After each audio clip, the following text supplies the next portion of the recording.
వెళ్ళిన జోగి రమేష్ గారు వాళ్ళ మీడియా ముందుకు వచ్చి చాలా ఆవేశంగా మాట్లాడారు. జైల్లో సౌకర్యాలు లేక దేని వల్ల అనేది అర్థం కాక చాలా మంది నవ్వుకుంటున్నారు. మీరేమంటారు? అంటే ఇక్కడ ప్రధాన అంశం ఏంటంటే వైసీపీ పార్టీకి ఒక ప్రధానమైన సమస్య నిన్న విజయసాయి రెడ్డి గారు ప్రెస్ మీట్ కూడా మనం చూసాం. విజయసాయి రెడ్డి గారు కూడా ఏం చెప్తారంటే జగన్మోహన్ రెడ్డి గారి చుట్టూ ఒక టీం ఉంది. ఆ టీం వల్ల వైసీపీ చాలా నష్టం కలిగే అవకాశం ఉంది. సెకండ్ ప్లేస్ నేను అంటున్నారు. నేను కాదు, పార్టీ నుంచి వచ్చి 1 year అయిపోయింది, ఇంకా నేను వైసీపీ పార్టీలో సెకండ్ ప్లేస్ నన్నేనా ఎందుకు అంటున్నారు అనే యాంగిల్ తీసుకొచ్చారు. సో క్వార్టరీ అంటే వైసీపీ పార్టీ చుట్టూ ఒక క్వార్టరీ ఉంది, ఒక టీం ఉంది. ఆ టీం వల్ల వైసీపీ పార్టీ నష్టం కలుగుతుంది. అందులో ఈ కూడా జోగి రమేష్ గారు కూడా ఇంకో అంశం విజయసాయి రెడ్డి గారు చెప్పిన దాంట్లో కొన్ని ప్రధాన అంశాలు తీసుకొచ్చారు. అంటే ఇదే రకంగా కనుక కొనసాగితే మాత్రం మళ్ళీ కూటమే వస్తుంది, జగన్మోహన్ రెడ్డి గారు పాదయాత్ర చేసిన సరే ఉపయోగం ఉండదు, ఈ క్వార్టర్ని కనుక బయట నుంచి జగన్మోహన్ రెడ్డి గారు రావాల్సిన అవసరం ఉంది అనే యాంగిల్ తీసుకొచ్చారు. అంటే వైసీపీ పార్టీలో సెకండ్ ప్లేస్ నాకన్నా నేను కాదు, జగన్మోహన్ రెడ్డి గారే సెకండ్ ప్లేస్ కాదని చెప్పారు ఆయన ప్రెస్ మీట్. మీరు చూడండి, జగన్మోహన్ రెడ్డి గారే సెకండ్ ప్లేస్ కాదు అంటే అది కూడా అంటే ఇంకా జగన్మోహన్ రెడ్డి గారి కంటే వైసీపీ పార్టీలో ఇంకెవరో ముందున్నారన్నది మన విజయసాయి రెడ్డి గారు చెప్తారు. అంటే అర్థం ఏంటంటే వైసీపీ పార్టీని జగన్మోహన్ రెడ్డి గారు కాకుండా ఇంకా చాలామంది లీడ్ చేస్తున్నారనే యాంగిల్ తీసుకొచ్చారు.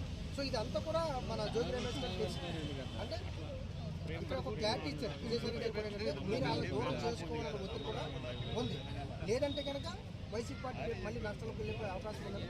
సో ఇంకా ఈయన చెప్తారు. నిజంగా చెప్పాలంటే విజయసాయి రెడ్డి గారు విశాఖలో కావచ్చు, గోదావరి జిల్లాలో కావచ్చు, వైసీపీ పార్టీలో ఫస్ట్ నుంచి కూడా సెకండ్ ప్లేస్లో ఎంత మాకు తెలుసు.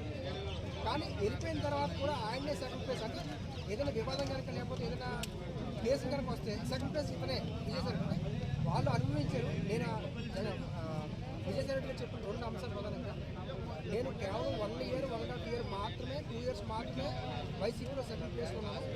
ఆ 3 సంవత్సరాలు కూడా వాళ్ళే ఉన్నారు. నేను ఏ రకమైన అధికారానికి సంబంధించి ఏ అంశాలను పాల్గొనలేదు సీరియస్గా. అంటే నాకు ఏ రకమైన లావాదేవీలు ఏమేమి లెక్క చేసిన అంశాలు నాకు ఇది నాకు ఏ లావాదేవీలు లేవని చెప్పి సో మొత్తం కూడా వీలే. అంటే ఆయన ఆవేశాలు కూడా ఓటర్లో జగన్మోహన్ రెడ్డికి సంబంధించిన ఓటర్లో ఈయన కూడా ఒక సభ్యులు, అందుకే ఆయన ఆవేశాలు ప్రకటించారు. ఓకే సార్, అట్లాగే రెడ్ బుక్ గురించి అంత భయపడాల్సిన అవసరం ఏముంది సార్? ఏముంది అంటే గత ప్రభుత్వంలో వాళ్ళ ప్రభుత్వంలో వాళ్ళు ఆ రకంగా చేశారు. సో వాళ్ళు ఏవైతే చేశారో వాటిని రికార్డ్ చేశారు, దాని మీద చూపిస్తారు చాలామంది మీద.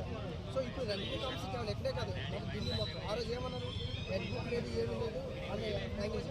ఇప్పుడు రెడ్ బుక్ వల్ల ఏమవుతుందంటే మొత్తం వైసీపీ పార్టీ చాలా క్రిటికల్ పొజిషన్. సో కేంద్రంలో కూడా ఈ అంశం రెడ్ బుక్ మీద జగన్మోహన్ రెడ్డి గారు ఫస్ట్ కేంద్రంలో ఢిల్లీలో ధర్నా చేశారు, నాకు గుర్తుందో లేదు. అప్పుడు ఈ రెడ్ బుక్ ఆగింది, లేకపోతే అప్పుడే దీన్ని తీసుకొచ్చారు. ఇప్పుడు ఏమన్నా అంటే బ్లూ బుక్ తీసుకొస్తున్నాం జగన్మోహన్ రెడ్డి గారు. మేము కూడా ఒక 2029 వస్తే మేము బ్లూ బుక్ తీసుకొస్తాం. ఏమన్నా ఈ పార్టీ అయినా ఆ పార్టీ అయినా ఏ పార్టీ అయినా రాజకీయాలు కట్ట సాధింపుల కోసం కాదు, ప్రజల కోసం. మీరు వస్తే ఈ ప్రభుత్వాన్ని వేధించడం, వాళ్ళు వస్తే మళ్ళీ ఈ ప్రభుత్వాన్ని వేధించడం, ఇది ప్రభుత్వం యొక్క ప్రధాన లక్ష్యం కాదు. ఓకే సార్, అట్లాగే చంద్రబాబు నాయుడు గారు, లోకేష్ గారు దావోస్ వెళ్ళి ఎంజాయ్ చేస్తున్నారు తప్ప ప్రయోజనం లేదని విమర్శలు చేస్తున్నారు. దాని గురించి మీరేమంటారు? కొన్ని పెట్టుబడులు అయితే తీసుకొచ్చారు, అసలు ఏమీ తీసుకురాకుండా వాళ్ళు రారు. సో మన చెప్పిన విషయంలోనే రేవంత్ రెడ్డి గారు కూడా సుమారుగా 26,000 కోట్లు ప్రజెంట్ తీసుకొచ్చారు. మొత్తం హైదరాబాద్ మొత్తం కూడా నైట్ వర్క్, అంటే పూర్తిగా 24 hours హైదరాబాద్ మొత్తం నడిచేలాగా కూడా ప్రణాళిక చేస్తాం. సో ప్రతి ఇయర్ కూడా ఇక్కడ హైదరాబాద్లో మీటింగ్ అరేంజ్ చేశాం, ఏదంటే మన పెట్టుబడుల కోసం. ఇది ఒక అంశం. సో దావోస్ పెట్టుబడులు అంత దూరం వెళ్ళి కేవలం ఖాళీగా వస్తే ప్రజలేమో అంత అమాయకులు కాదు కదా. వాళ్ళు ఖాళీగా వచ్చారు, నిజంగా శిఖర్ చేసి వచ్చారు, ప్రజలు ఊరుకోకుండా ఉంటారు. వైసీపీ పార్టీలో కొంతమంది ఊరుకోకపోయినా సరే మిగతా వాళ్ళు ఎవరు అసలు ప్రశ్నించే వాళ్ళే లేదు సమాజంలో. సో అలాంటి వాతావరణం ఉండదు. కాకపోతే ఎక్కువ టైం ఇస్తారు గతం కంటే దావోస్ ప్రజలు ఎక్కువ శాతం అక్కడ స్పెండ్ చేయడం వల్ల. అలాగే అంతకుముందు కూడా లోకేష్ గారు బయట ఎక్కువగా ఉంటున్నారు అన్న యాంగిల్లోనే ఇది తీసుకెళ్ళడానికి కారణం. ఓకే సార్, ఇప్పుడు కూడా కళాఖండగా 29కి వస్తామని అంటున్నారు. వచ్చే అవకాశాలు ఉన్నాయా లేదంటారు? అది మనం ఖచ్చితంగా ఇప్పుడు చెప్పలేం. ఇప్పుడు జనసేన పార్టీ, టీడీపీ పార్టీ, ఇప్పుడు వైసీపీ పార్టీ ఓట్ బ్యాంకింగ్ చేస్తారని జనసేన పార్టీ, జనసేన టీడీపీని చేస్తారని వైసీపీ పార్టీ. మీకు అర్థమైందా?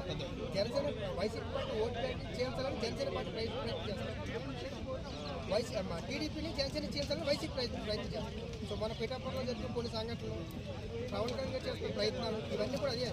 వైసీపీ ఓట్ బ్యాంకింగ్ని టీడీపీ చేయించలేదు, వైసీపీ స్టాండర్డ్ ఓట్ బ్యాంక్ ఉంది. ఇప్పుడు రేపు రాబోయే సర్పంచ్ మార్చిలో కూడా YCP vote bank Janasena party గ్రామాల్లో కొంత, పట్టణాల్లో కొంత ఉంటుంది, పూర్తిగా ఉండదు. అలాగే టీడీపీ పార్టీ ఎక్కువగా పట్టణాల్లో ఉంటుంది, గ్రామాల్లో ఉండదు. కానీ వైసీపీ పార్టీ గ్రామాల్లో ఎక్కువ ఉంటుంది. ఇప్పుడు రేపు సర్పంచ్ ఎలక్షన్స్లో పూర్తిగా టప్ అవుతుంది. ఇప్పుడు అందులో నేను మన పంచాయతీరాజ్ శాఖ పవన్ కళ్యాణ్ గారు. సో ఇదే ఇప్పుడు టప్. రేపు పంచాయతీ ఎలక్షన్స్ రిజల్ట్ వస్తే కనుక మన రేపు భవిష్యత్తులో ఏ రకంగా ఉండదు మనకు ఆశ్చర్యంగా ఉంటుంది. అట్లాగే సార్ రేపు పంచాయతీ ఎలక్షన్లకి టీడీపీ జనసేన తన్నుకుంటారు, మా పార్టీది ఏం ఉండదనే. నిన్న పోలవరం ఎమ్మెల్యే దగ్గర అంటే పోలవరం సంబంధించి కొంతమంది క్యాండిడేట్స్ నిన్న నర్సీపట్నం ఆ ప్రాంతంలో జనసేన పార్టీ వాళ్ళకి టీడీపీ వాళ్ళు కూడా వివాదాలు నడుస్తాయి. అంటే మెయిన్ ఎమ్మెల్యేలు కాకపోతే కింద స్థాయిలో ఉన్న వాళ్ళు వివాదాలు గొడవలు అయితే నడుస్తాయి. అది కనుక కొనసాగితే మాత్రం సర్పంచ్ ఎలక్షన్స్లో కానీ బయటపడే అవకాశం కూడా ఉంటుంది. సర్పంచ్ ఎలక్షన్లో కూడా వాళ్ళ సంబంధించిన వ్యక్తులు కనుక సీట్లు కానీ కేటాయించకపోతే ఆ రకమైన వివాదాలు కూడా వచ్చే అవకాశం ఉంటుంది.